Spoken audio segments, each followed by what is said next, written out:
The dumpster behind the old textile mill hadn't been used in over 20 years, but something still shifted within it late at night. Locals claimed it was just raccoons or wind catching loose aluminum, but Charlie Winters knew better. He'd been working night shifts as a delivery driver for nearly a decade, and no matter what route he drove, he always tried to avoid the intersection at Larkspur and Hollow Bend after dark. The shadows were too deep, the smell too strange, and sometimes, on the edge of hearing, he thought he could make out the sound of thread being pulled taut. The town of Dill Creek had long ago stopped maintaining the East Industrial District. Buildings leaned like drunks asleep on each other's shoulders, and rust grew like moss on everything metal. Most folks didn't even remember what was manufactured there. But the mill?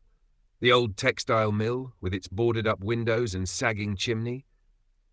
That one still held stories. Whispers about a man wrapped in rags who moved with the slow purpose of someone looking for something lost, someone sewing. Charlie didn't want to believe any of it, but last week the city had removed a homeless camp from behind the abandoned post office 2 streets down. The next day, 3 people had gone missing. Not arrested, not relocated, just gone. Their tents were left zipped, their things untouched. But there was a strange, greasy thread strewn along the sidewalk, like someone had been unravelling a sweater. Tonight, Charlie's route had been changed without warning. He didn't notice until he was already on Hollow Bend. His radio buzzed with static, the dashboard clock flickered, and when he glanced in the rearview mirror, the street behind him looked darker than it should have. The air felt thick, like the atmosphere before a storm, but there were no clouds. As he passed the mill, he saw something move. A hunched figure in patchwork clothes bent over the side of the dumpster, its long, thin arm slowly lowering a needle into something soft. Charlie blinked. The figure turned its head without turning its body, revealing a pale face hidden beneath layers of sewn-together fabric, the eyes glowing faintly like 2 distant lanterns. Then it vanished. Charlie's foot slammed the gas without conscious thought. Tires squealed against gravel as the delivery van lurched forward, rattling through potholes like a shopping cart gone wild. His pulse thundered in his ears. He didn't stop until he'd crossed back into the populated part of town, where porch lights still flickered on and fast food signs hummed lazily against the night. Only then did he pull over, hands trembling against the wheel. He sat there for several minutes, like heart trying to crawl out of his chest until the glow of his dashboard clock steadied again. Midnight. The same time the radio had started hissing. He checked the side mirror. Nothing. Just the dim silhouettes of parked cars and sleepy buildings. But the image of that patchwork face clung to him like a damp sheet, eyes dim and hollow as if stitched in from some other source. He tried to rationalize it. Some junkie, maybe. Someone wearing old clothes, playing a prank. But he knew better. It wasn't just the look of the thing, it was the silence around it. That dead, crushing silence, like the night itself, was holding its breath. Charlie didn't report it, didn't tell dispatch. He dropped the rest of his deliveries and went home early, claiming brake trouble, but sleep didn't come easy. That night he dreamed of spools and thread, of giant hands plucking people off the streets and winding their clothes and their voices into a great patchwork shroud. The next day, he drove back to Hollow Bend in daylight. The old mill stood just as broken and lifeless as ever, but something was off. The dumpster lid had been pried fully open, and dozens of discarded garments lay draped across the pavement. Jackets, shoes, belts, all arranged in neat piles, sorted by size and colour. In the centre, a tiny, crudely stitched doll sat cross-legged, made of denim and flannel, its mouth sewn into a frown. Pinned to its chest was a name tag, Tiffany. Charlie's stomach flipped. Tiffany had been one of the homeless women from the camp. He remembered her now, bright laugh, always collecting old buttons. He bent down to pick up the doll, but before his fingers touched it, a long black thread curled away from its shoulder, like a worm recoiling from light. He stood up fast and left without looking back. Charlie told himself not to go back again. He told himself 3 times on the drive home, once while brushing his teeth, and a dozen more lying awake with the ceiling fan slicing the dark into slow spirals. But by morning, The image of that little doll with Tiffany's name on it had worked its way into his thoughts like a splinter. He couldn't stand the not knowing. So just before sunset, he packed a flashlight, a flask of cheap bourbon, and a crowbar, he wasn't sure why, and drove out to Hollow Bend again. This time, he parked farther away, near the edge of the old scrap lot. The fading sunlight painted the piles of rusted washing machines and twisted rebar in shades of dying orange. The place felt like a graveyard of forgotten things, and it stank of wet copper and mildew. Charlie crept past the busted fence, staying low behind half-toppled dryers and old refrigerators with their doors ripped off. It didn't take long to spot movement. The ragpicker moved slowly through the junk like a fisherman pulling nets. Charlie watched it from behind a rusting truck cab. It was hunched, cloaked in what looked like a coat made entirely of sewn-together garments, baby clothes, varsity jackets, wedding veils, all layered into a sagging mass that trailed behind like a dead parade banner. The thing didn't speak. It didn't need to. Charlie heard voices as it passed. Tiffany's laugh, someone else's humming, a child calling for their mother, each one drifting like fog from the folds of its coat. The sounds weren't loud. They were like echoes caught in fabric. It was wearing them. Then it stopped. The ragpicker's head tilted sharply, like a crow's, as if sniffing the air. Charlie held his breath. The thing reached into the heap of garbage and pulled free a ragged hoodie. It studied it, turning the sleeves over in its hands with gentle reverence, then placed it into a growing bundle by its side. A needle glinted between two long fingers. No thread, just the needle, punching neatly through cloth like it was marking a name. Charlie took a step back, too fast. His boot scraped metal. The ragpicker's head snapped toward him, and though its face was covered in burlap and fabric scraps, Charlie felt its attention hit him like a punch to the chest. He didn't move. Couldn't. And then it waved, a slow, beckoning curl of stitched fingers. Charlie didn't wave back. He couldn't. The motion from that thing, so calm, so deliberate, felt more like a summons than a greeting. Something about it itched deep in his chest, like his lungs didn't quite trust the air anymore. The ragpicker turned away first. It resumed its work, slowly winding the hoodie into its bundle, threading the cloth through loops along its patchwork coat. Charlie watched, heart hammering, as it sewed the garment in with a practiced rhythm. When it was done, it let the mass slump behind it like a dragging tail and began walking deeper into the junkyard. Charlie followed. He didn't decide to. His feet just moved, like the path ahead had already been chosen for him. He stepped lightly, his flashlight off, the flask untouched in his jacket. The deeper he went, the quieter everything became. No birds, no breeze, just the faint creak of shifting metal and the rhythmic scrape of the ragpicker's dragging coat. It led him past things he didn't remember seeing on the first visit. A swing set twisted into a perfect spiral, a row of melted mannequin heads arranged like choir singers, a bathtub filled with stuffed animals stripped of fur. Charlie passed an old compact mirror wedged between two cinder blocks. For a moment he caught his reflection and paused. His eyes looked wrong, wider, flat. He blinked and the image corrected itself. Still him, still there. But something was watching through it. The ragpicker stopped ahead at what looked like a sunken clearing, an old trash pit filled with clotheslines, dozens of them, crisscrossing in every direction. Garments hung from each one, none newer than the 1980s. Torn blouses, work shirts, children's pajamas faded to the colour of bone. The ragpicker began weaving through them, pulling down pieces one by one, threading and snipping, stitching new layers to its coat. With each added scrap, the air changed, grew heavier. Sounds slipped between the seams again. A man sobbing, a mother whispering lullabies, a radio playing a sermon in broken Spanish. Charlie clutched the crowbar tighter. It wasn't collecting trash, it was collecting people. Charlie crouched low behind a rusted appliance frame, the sharp edge of a washing machine lid digging into his calf. He didn't move. The ragpicker moved with uncanny grace, its patchwork coat dragging silently through gravel and grit, stirring not even the dust. Each new addition it made to the tangled shroud on its back shifted the sounds around them, like tuning an old radio through haunted frequencies. He heard a cough, his father's. Dry, rattling, unmistakable. A sound Charlie hadn't heard since the man died in a VA hospital 10 years ago. It was followed by a murmur of his mother's voice, tender and disapproving, like she was telling him to put down the flask and come home. Charlie pressed the crowbar to his chest. His fingers had gone cold. The ragpicker didn't look his way, but it paused mid-stitch. Its head turned slightly, listening, perhaps, or smelling. Then, with a slow rustle of rags, it lifted a sleeve and tugged a thin black thread that ran through its entire coat. A tremor passed along the lines. The clothes on the surrounding lines rippled. Something moved beneath them. Charlie strained his eyes.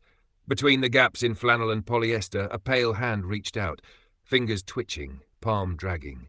Then another. A face, eyeless and stitched, pressed against a torn screen door hanging like a curtain.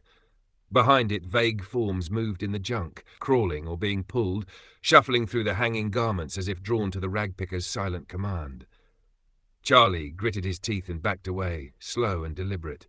A distant laugh rang out behind him, his own voice, unmistakably, echoing from a night long ago. A college party. He had told that exact joke once, drunk and free. Now it sounded like a recording stretched across a broken reel. He ran, weaving between wrecked cars and piles of old tires. Charlie bolted for the front gate. The flashlight jostled against his chest, the crowbar clanged on metal, but he didn't care. He made it nearly to the fence before he heard the thread being pulled again. And behind him a fresh voice cried out, "Charlie, wait! Don't leave me!" It was Kara's voice, and she'd been dead for 6 years. Charlie froze, one boot perched on a dented gas tank, the other sinking into loose gravel. The voice had been perfect, Kara's from the night she disappeared. Not the scream that haunted him, but the soft, panicked tone she used when she'd lost her way hiking that night. It clawed at his mind like an old splinter. He turned, against every instinct. The ragpicker was gone. The alley was quiet. No crawling figures, no whispering rags, no shifting silhouettes. But something hung from the utility line above. A jacket Kara used to wear.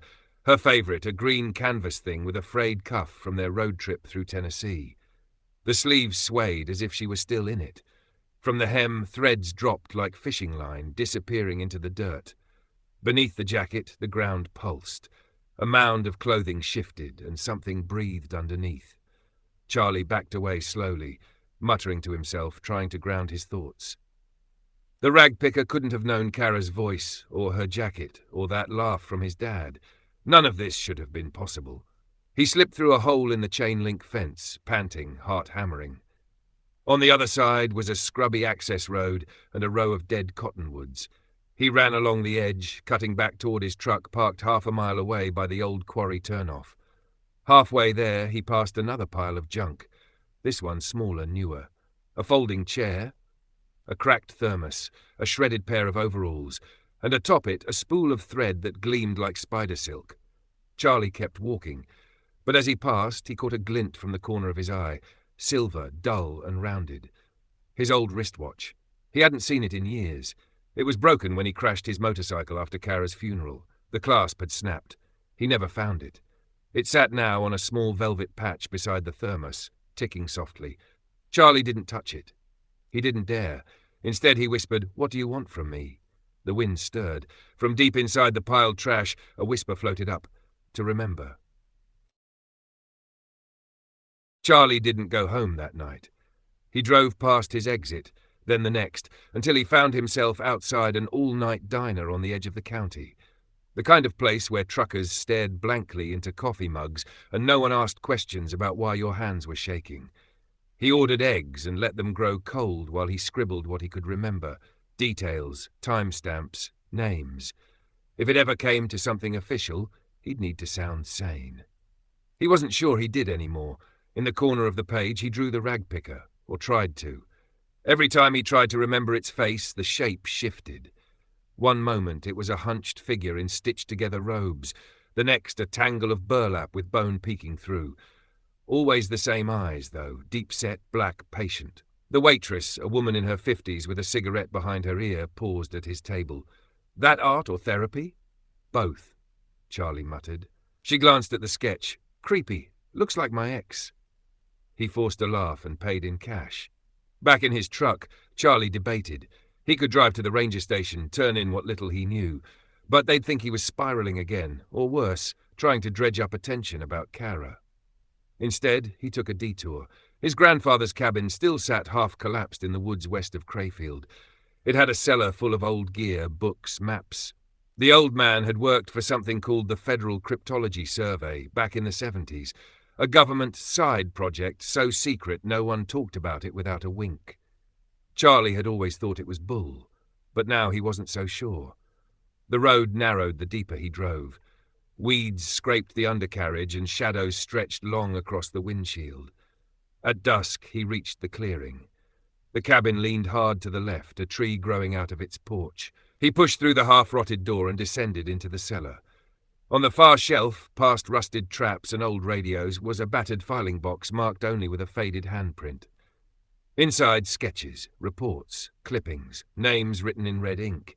At the bottom, a folder labelled Ragpicker, and paper-thin strips of fabric inside, each one labelled with a person's name.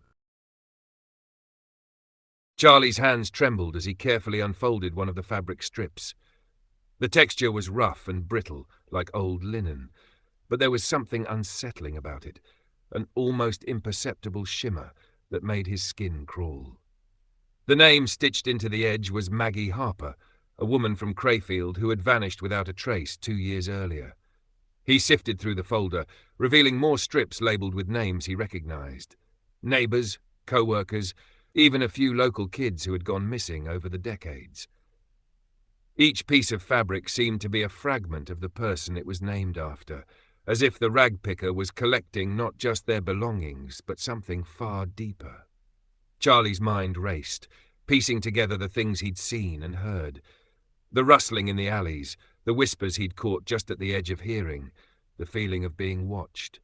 The ragpicker wasn't just a creature of shadows. It was a collector of essences, a weaver of stolen lives.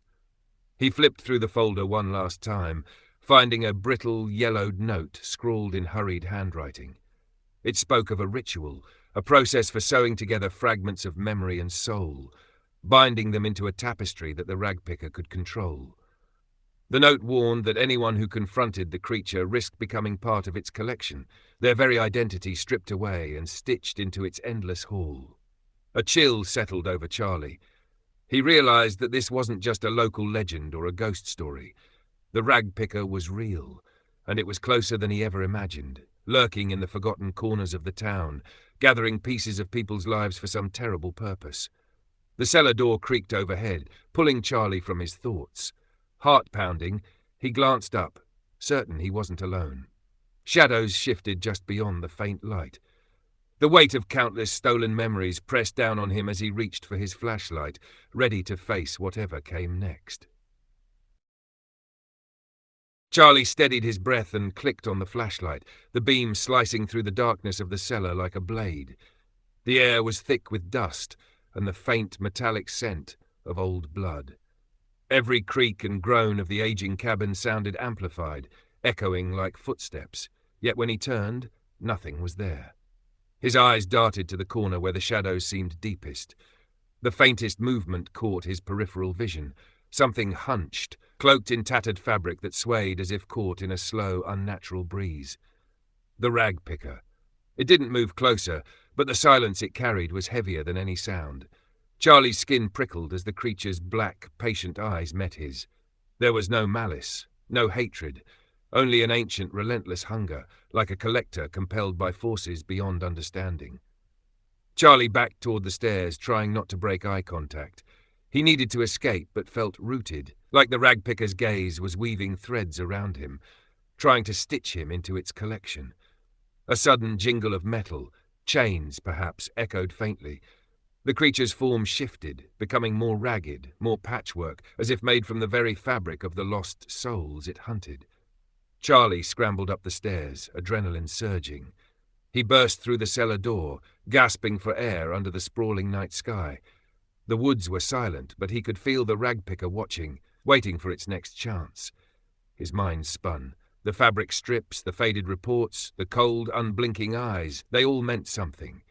This wasn't just about fear, it was about survival. And Charlie knew one thing for sure, the ragpicker wasn't finished with him yet. Charlie drove through the thickening night, the weight of what he'd uncovered pressing down like a leaden fog. The road stretched endlessly ahead, flanked by gnarled trees whose twisted branches seemed to reach out like grasping fingers. Every shadow in the woods whispered warnings he couldn't quite hear. Every flicker of movement a reminder that the Ragpicker's reach was far beyond the alleys and dumps it frequented. He pulled over at a deserted overlook, the valley below cloaked in darkness. The town of Crayfield blinked dimly in the distance, unaware of the ancient predator lurking just beyond its edges. Charlie's hands shook as he pulled from his jacket a small tape recorder and pressed play. The voice that came through was faint, fragmented, his own from a few nights earlier when he first caught a whisper of the Ragpicker's presence. He listened to himself recount the stories, the half-remembered warnings from townsfolk, the eerie disappearances. A new name caught his attention, Louise Marlowe. Another missing person, and another thread in the tapestry of fear. Charlie realized the Ragpicker didn't just collect fabric, it collected stories, memories, lives, weaving them all into its endless, silent library. His phone buzzed, breaking the silence. A message from an unknown number, "Stop digging, or you'll be next." The screen went black before he could reply. Charlie's breath hitched. The Ragpicker wasn't just a myth anymore, it was a warning, and now it had marked him as part of its collection. Charlie's mind raced as he stared at the blank screen. The message lingered in his thoughts like a dark promise. He knew ignoring it wasn't an option, but retreating meant abandoning the truth and the people whose lives depended on it. He decided to visit Louise Marlowe's family the next morning, hoping to piece together more of the Ragpicker's trail. The Marlowe house sat at the edge of town, a weathered two-story with peeling paint and boarded windows.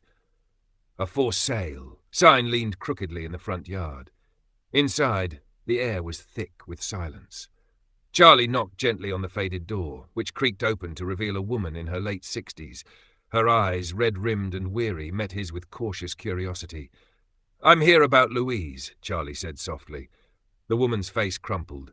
No one's come looking for her in years. Charlie nodded, pulling out a worn photo from his jacket pocket, the only picture of Louise he'd found. Smiling, but with eyes that seemed to hold a hidden sadness. "She vanished without a trace 6 years ago," the woman whispered. "No clues, no leads, just gone." As they spoke, Charlie noticed a small sewing kit on the kitchen table, its needles and threads neatly arranged. It felt oddly out of place, a subtle echo of the Ragpicker's dark craft.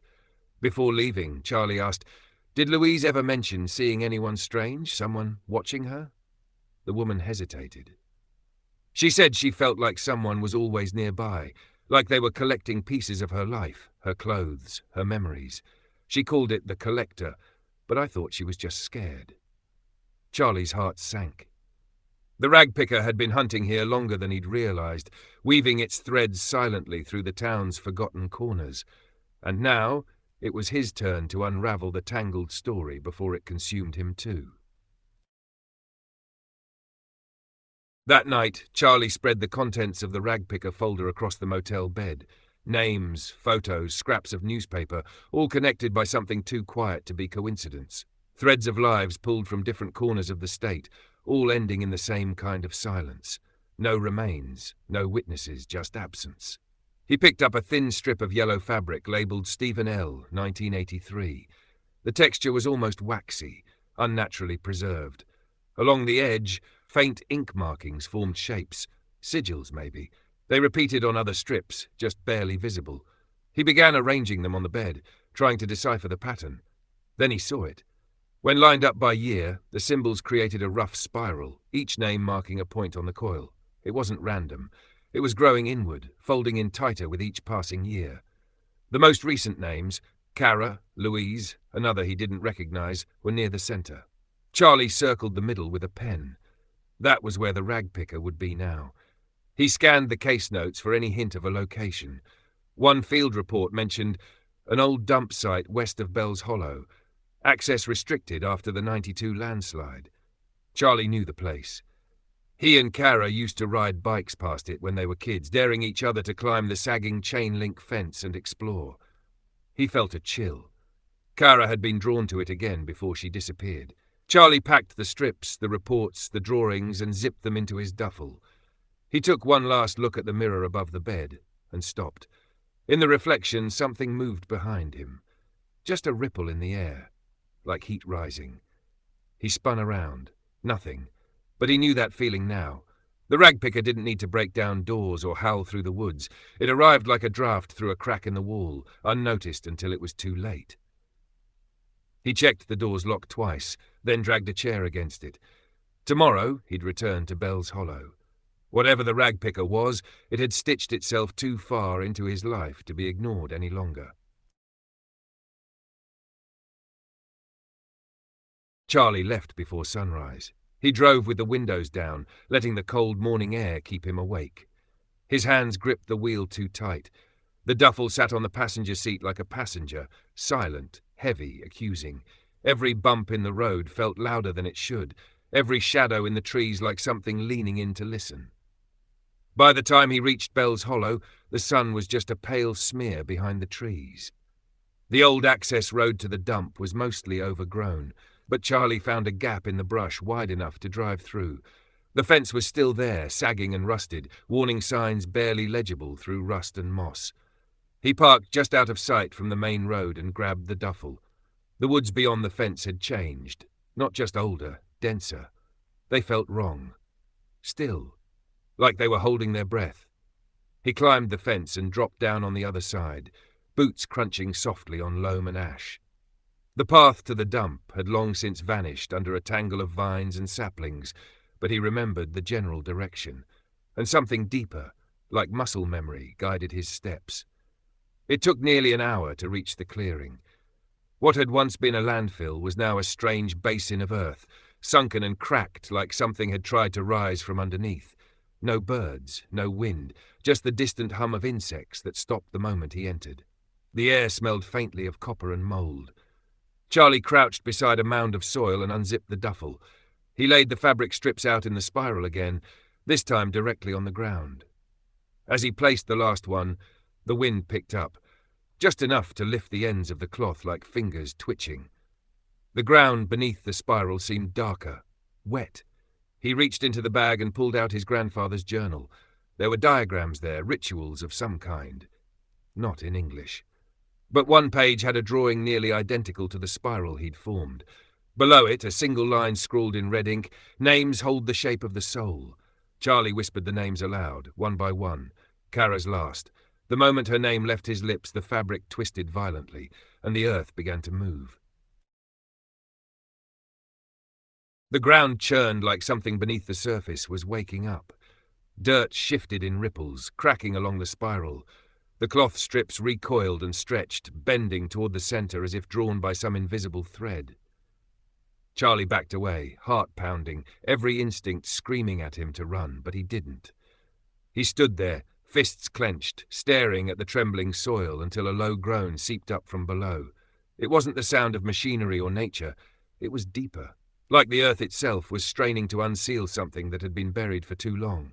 Then silence. Everything froze. For a moment, Charlie wondered if it was over. The spiral lay still again, cloth unmoving. Even the air seemed to hang, expectant. Then, from the very center, a pale hand reached through. Not fresh, not decayed. It looked preserved, stitched. The fingers were bound together with twine, palm laced with patterns too precise to be scars. Charlie stumbled back as the hand braced against the ground, followed by a hunched figure crawling upward from the spiral. The ragpicker didn't stand. It unfolded. The patchwork robe trailed behind it like a molting skin, every strip of fabric different. Human-made. Worn. Familiar. Its face was still wrong. No matter how Charlie focused, the features swam, sometimes human, sometimes mask, sometimes nothing at all. But those eyes were the same. Hollow, black, fixed on him with cold, endless patience. Charlie forced himself to speak. "What are you?" The figure tilted its head. Its voice came slow, rasping, as if spoken through 1,000 mouths. "You summoned what you buried. That is what I am." It turned to the spiral, long fingers brushing the fabric gently. Each name it touched flared red for a second, then dimmed. When it reached Kara's, it paused. "You remember her?" Charlie swallowed hard. "She's gone." The ragpicker's hand hovered above the strip. Nothing sewn is truly gone, only mislaid. It looked back at him, eyes reflecting nothing. Will you offer more? Charlie felt the question settle into his bones like a hook.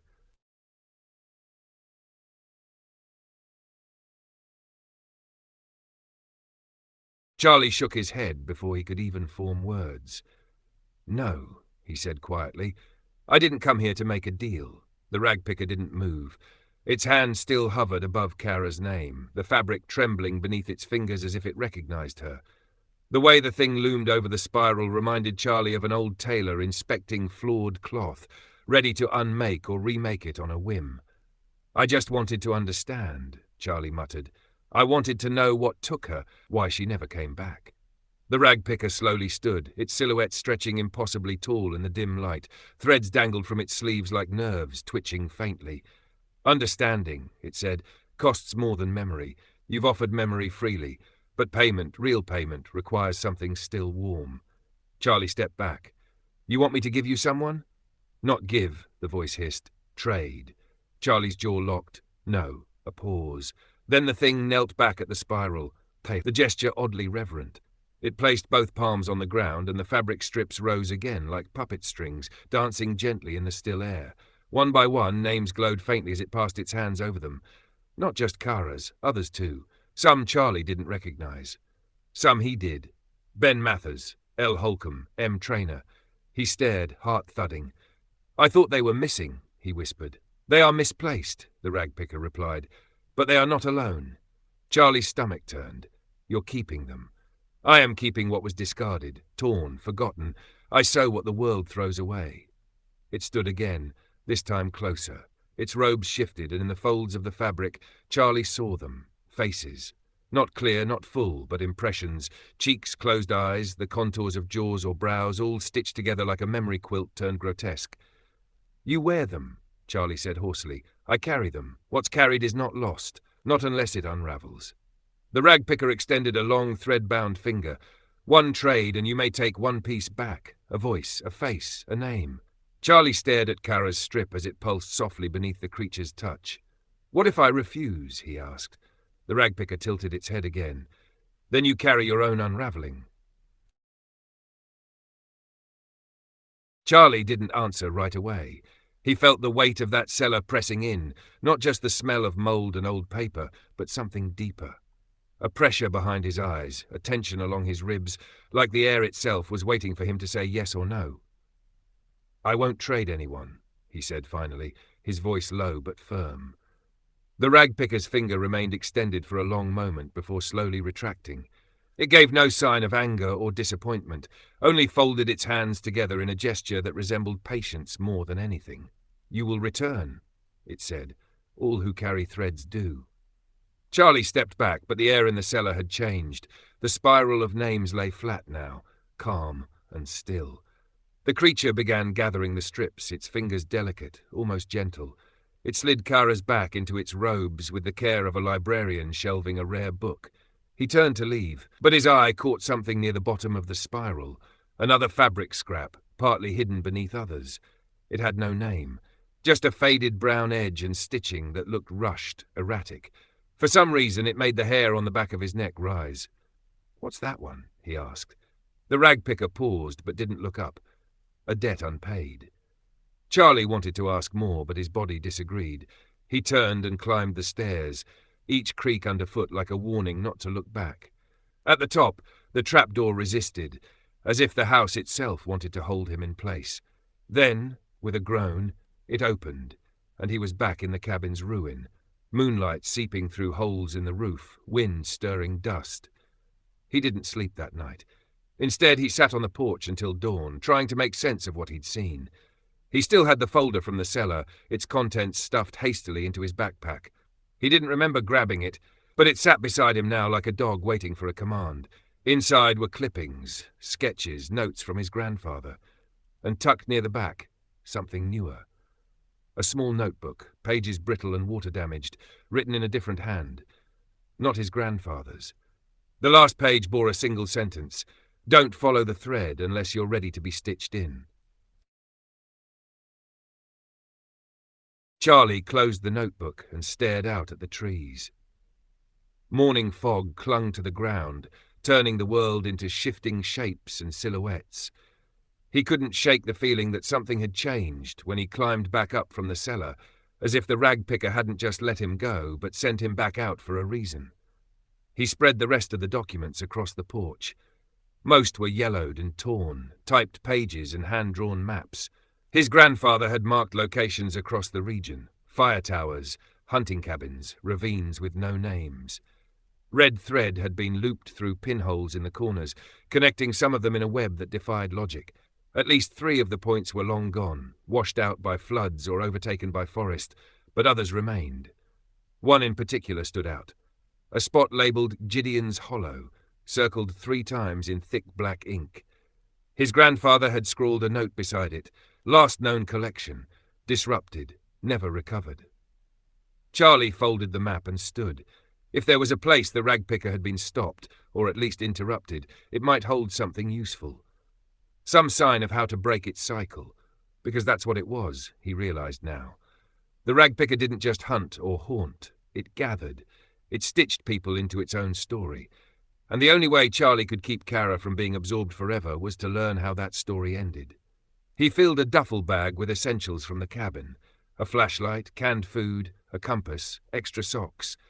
He hesitated at the doorway, then grabbed the old hunting rifle from the mantel. It hadn't been fired in decades, but the weight in his hands gave him confidence he didn't feel. By the time he reached the trailhead, the sun had climbed above the trees, burning off the fog, but not the unease. Gideon's Hollow lay 4 miles in, a valley hidden beneath tangled branches and thorn-choked game trails. Few hikers ventured that deep anymore. As Charlie crossed the boundary into state land, he felt a faint tug at the back of his neck. Not a breeze, not fatigue. A tug like a thread being gently drawn taut. He didn't stop walking.